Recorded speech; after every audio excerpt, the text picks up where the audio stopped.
di Kompas Petang bersama saya Cindy Sistiarani. Saudara Kepala BNPB sekaligus Ketua Satuan Tugas Penanganan COVID-19 Ganip Warsito bertolak ke Kudus, Jawa Tengah untuk memantau langsung penanganan kasus COVID-19 yang melonjak di Kudus. Sebelum ke Kudus, Ganip Warsito menggelar rapat koordinasi dengan Gubernur Jawa Tengah Ganjar Pranowo beserta jajaran terkait penanganan COVID-19. Ganip menyebut akan ada penambahan personel tenaga kesehatan sebanyak 400 orang yang terdiri dari berbagai instansi dan relawan. Selain itu, perlu langkah cepat agar kasus COVID-19 di Kudus bisa segera terkendali. Saat ini, kasus positif COVID-19 di Kudus menjadi yang tertinggi di Jawa Tengah. Cukup relaksasi di sini. Dari hasil data monitoring data kita di BNPB, termasuk juga penjelasan dari Pak Gubernur tadi, sebenarnya kejadian lonjakan itu memang sudah kita hitung kan, sudah kita prediksi baik pusat maupun daerah. Trennya setiap habis liburan pasti ada kenaikan. Kenapa demikian? Karena memang mobilitas manusia ini yang membawa virus ini, sehingga pembatasan itu menjadi hal yang harus dilakukan. Nah, langkah upaya baik itu secara taktis, teknis dan strategis sudah dilakukan oleh pemerintah daerah di sini. Tinggal kita mendorong lagi supaya lonjakan ini tidak semakin besar. Bupati Kudus yang juga Ketua Gugus Tugas COVID-19 Hartopo menyatakan tingginya kasus positif COVID-19 di Kudus karena warga abai protokol kesehatan, termasuk mereka masih saling mengunjungi keluarga dan kerabat saat Lebaran. Tidak ada vaksinasi. Orang yang merasa sudah divaksin itu merasa anti COVID, ya kan, antivirus.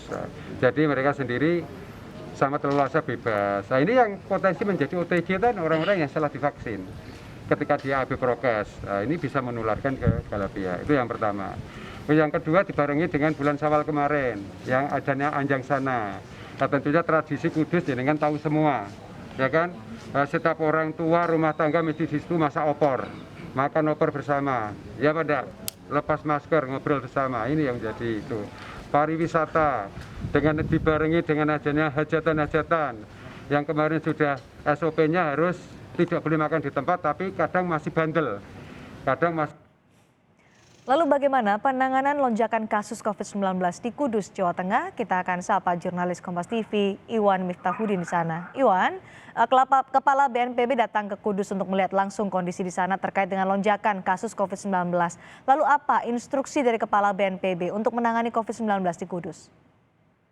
Ya, selamat sore Cindy dan saudara. Memang beberapa menit yang lalu, Kepala BNPB Lejen Ganip Warsito ini tiba di Kudus, Jawa Tengah, dalam rangka kunjungan penanganan kasus COVID di Kabupaten Kudus yang sejak pasca libur Lebaran kemarin itu melonjak. Begitu tiba di Kudus, ini Kepala BNPB langsung melakukan rapat koordinasi terbatas dengan Forkopimda dan Satgas Penanganan COVID-19 di Kabupaten Kudus. Ada beberapa agenda yang dilaksanakan di sini. Di antaranya ini adalah meminta keterangan terkait lonjakan kasus di Kudus ini, yang sebelumnya juga sudah disampaikan bahwa lonjakan di kasus di Kabupaten Kudus ini melonjak cukup tajam ini setelah pasca Lebaran. Jadi pasca terjadi libur Lebaran ini rumah sakit rujukan di Kabupaten Kudus hampir semuanya penuh dan ruang isolasi di sana ini sampai melakukan beberapa kali tambahan. Bahkan untuk mengantisipasi lonjakan ini, pemerintah daerah juga melakukan penambahan ruang isolasi di rumah Rusunawa dan di gedung Ex-Akbid untuk menampung pasien terkonfirmasi COVID-19.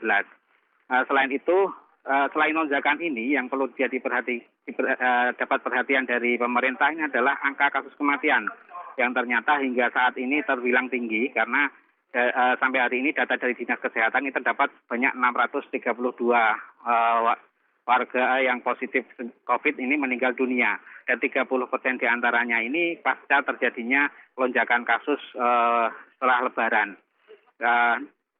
Selain itu juga tingginya angka para nakes yang terpapar ini juga menjadi perhatian khusus oleh Kepala BNPB. Rencananya selain melakukan rapat terbatas ini, Kepala BNPB juga akan menggelar apel Satgas sebanyak 450 personil yang akan diperbantukan untuk melaksanakan PPKM Mikro di zona merah dan pembatasan kegiatan masyarakat. Hal ini dilakukan setelah ada 42 desa di 9 kecamatan Kabupaten Kudus yang sedang menjalani isolasi mandiri atau melakukan pembatasan kegiatan masyarakat. Seperti itu, Cindy. Baik, terima kasih. Iwan Iwanudin melaporkan langsung dari Kudus, Jawa Tengah terkait dengan lonjakan kasus di Kudus yang menjadi kasus tertinggi di Jawa Tengah. Terima kasih, Iwan.